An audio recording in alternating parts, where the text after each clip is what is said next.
Thank you very much, Excellencies, Mr. President and dear Minister, ambassadors, distinguished CEOs.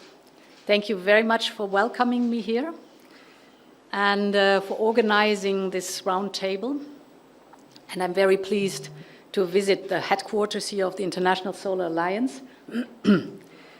This is not only because the International Solar Alliance is one of India's flagship initiatives to fight climate change, as we just heard, but also because the business case of what you're doing has never been better than today. And those who embarked in that topic 20, 25, 30 years ago would not have thought how dominant this business case right now is. And therefore, India and the European Union are closely aligned in the fight against climate change and, of course, have understood how precious solar energy is. Both India and the European Union have embarked on their way to net zero. Europe wants to be climate neutral by 2050 and India by 2070. But in addition, India has committed to cover half of its energy demand from renewable sources already by 2030. This is amazingly good news.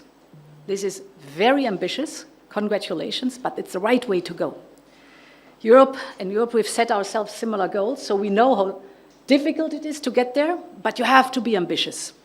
In these times where climate change is showing us every day what happens if we don't work against it and if we don't come up with innovative, affordable, and effective solutions. And both India and Europe know that solar energy will play a decisive role in that. So the need for clean energy was never more obvious than today. Indeed, in India, people suffer from extreme weather. I read that the March this year was the hottest March since 122 years. But I can tell you we do have the same experience, of course, in the European Union. Droughts, last summer, deadly floodings, wildfires, hurricanes in regions where we never, ever had these extreme weather phenomena. And you all know this is the beginning of what climate change shows us, of extreme weather conditions that will become more intense if we don't act decisively. And as we know that climate change is man-made, that's bad news. We've done it, but it's also good news. We can fix it if it's man-made. So you know that the Authority in Science of Climate Change, the IPCC, has just said that to prevent the worst effects of climate change, global emissions of CO2 would have to peak within the next 3 years. So at the same time, our demand for energy is drastically rising. You were describing it. And in India, energy use doubled in the last 2 decades, and it will continue to grow. I want to say this is first and foremost good news, because it shows that India's economy is doing well, with all the benefit that it brings to citizens all across the wonderful and vibrant country you have here. So it's good news. But it also, of course, shows the urgency for the transformation to clean and sustainable ways of doing business and using that energy. Because we all know that this energy, this additional energy that you will need, has to be clean, has to be green. We can do it. There are options. You touched on many of them. But it needs an enormous amount of determination on the political part, of investment on the public and on the private side. So we have to step up our efforts in the energy transformation, and initiatives like the International Solar Alliance are key to this. There's a second reason why the switch to homegrown clean energies is so important in these days. And of course, I'm thinking about the war that Russia has unleashed against Ukraine, For us Europeans, it is a stark reminder that our dependency on Russian fossil fuels is not sustainable. Because how can you do business with someone who openly threatens Europe and wages war against one of your closest neighbours? So our transition to homegrown, renewable energy is not only good for the environment, but it also becomes a strategic investment in security. Energy policy is also security policy, because every kilowatt hour of electricity we generate from solar, wind, hydropower, or biomass reduces our dependency on fossil fuels in general.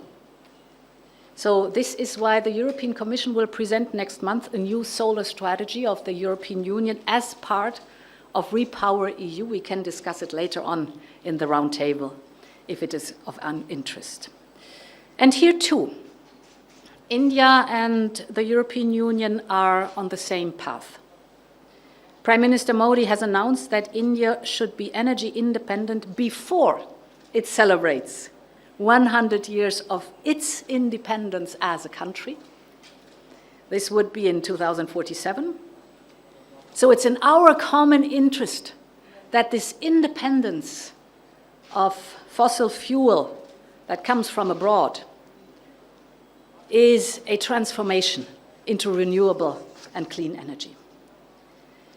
As you know, the European Commission has always been and will always be a strong supporter of the International Solar Alliance since it was created at the COP21 in Paris in 2015.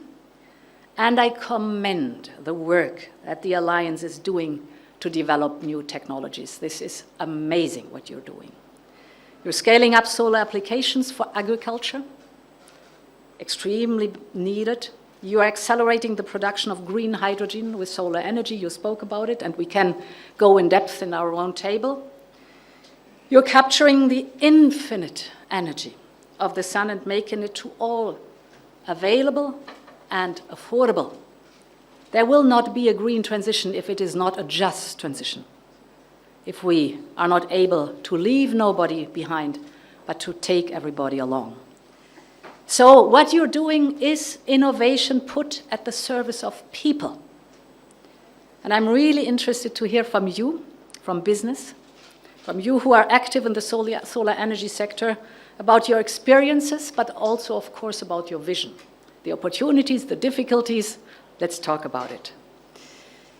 The EU-India Clean Energy and Climate Partnership was adopted in 2016.